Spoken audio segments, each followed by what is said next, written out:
और ज़ाहिर है कि वो हमारे गरीब भाई बहनों की ज़ख्मों पे कुछ मरहम रखने के लिए। हम ये जानते हैं कि बड़ी महंगाई का टाइम है और हमने कोशिश की है कि हमने अपने जो अमीर भाई हैं उनसे थोड़ा सा ज़्यादा उनका शेयर लें और हमने कुछ ना कुछ गरीब लोगों के लिए प्रोग्राम किए हैं। दो तीन जो मसले हमको नज़र आ रहे हैं बजट के अंदर, जो अगले साल के अंदर उसके हमने कुछ इंतजाम किए हैं। एक जो बड़ा मसला है वो खुर्दनी तेल का है। इस वक्त पाम ऑयल जो है वो $1600 $1700 का हो गया है। कल भी वज़ीर आज़म पाकिस्तान ने इंडोनेशिया के सदर से बात की खुद।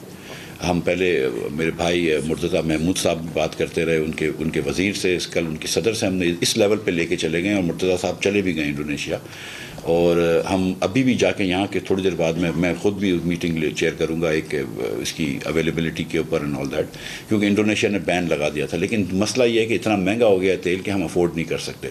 तो मैंने जो बहुत ज़्यादा मराद दी और मैंने सीरियसली उनको बुला के कहा है कि मैं आपको मराद दूंगा। ऑयल सीड्स के ऊपर हमने एक पैकेज रखा है 20 अरब रुपए का, हम जिसके अंदर इंटरवेंशन प्राइसेस भी देंगे।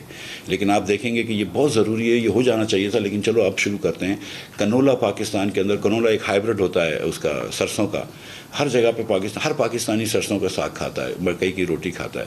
मकई से आप तेल बना सकते हैं, सरसों से तेल बना सकते हैं। कनोला उसका हाइब्रिड है, उससे तेल बना सकते हैं। इसकी ग्रोथ नहीं है, तो इसकी पैदावार नहीं है, तो इसके लिए हम नया एरिया थोड़ा सा बढ़ाएंगे। और हम अभी हमारी एक्सपेक्टेशन है कि $750 to $1 बिलियन का ऑयल सीड्स जो है वो हम मज़ीद पैदा करके यहाँ पर बताएंगे।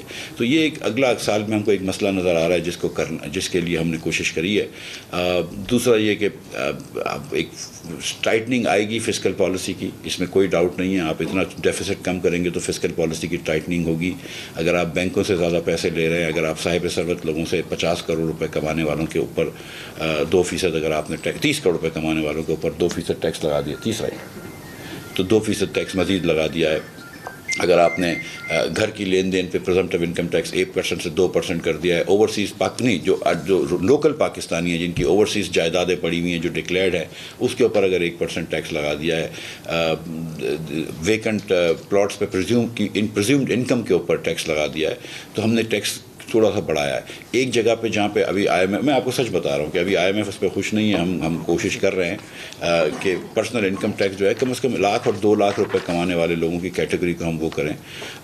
तो पर्सनल इनकम टैक्स पे हमने कोशिश करी है कम करने की, लेकिन क्योंकि हमें पता है कि कुछ पेन होगा इस साल के अंदर। अभी फ़ौरन मुझे ऐसा नहीं लग रहा कि तेल की प्राइसेस कम होंगी, तो वो भी हमने बात करनी है। तो पहले 1 लाख या 2 लाख तक हमने टैक्स कम रखा है, फिर ज़ाहिर है कि टैक्स बढ़ गया। और आप देखें कि पिछले सालों के मुनिस्बत अगर 10 लाख रुपए से ज़्यादा आपकी आमदनी है, सॉरी शहबाज, तो फिर उसके ऊपर टैक्स बढ़ रहा है। लेकिन इसके अलावा तमाम लोगों का टैक्स जो है वो थोड़ा सा कम हो रहा है। इसी तरह हमने पहली मरतबा एक कोशिश करी है कि इनकम टैक्स और सेल्स टैक्स को फिक्स टैक्स कर हम लोगों को रेट में लेकर आएँ। और चेयरमैन साहब ने, आसिम साहब ने मुझसे ये कहा है कि वो 25 लाख दुकानदार को इंशाअल्लाह ताला इस साल टैक्स नेट में लेके आएंगे। तो पहली मरतबा उनको टैक्स में लेकर आएंगे।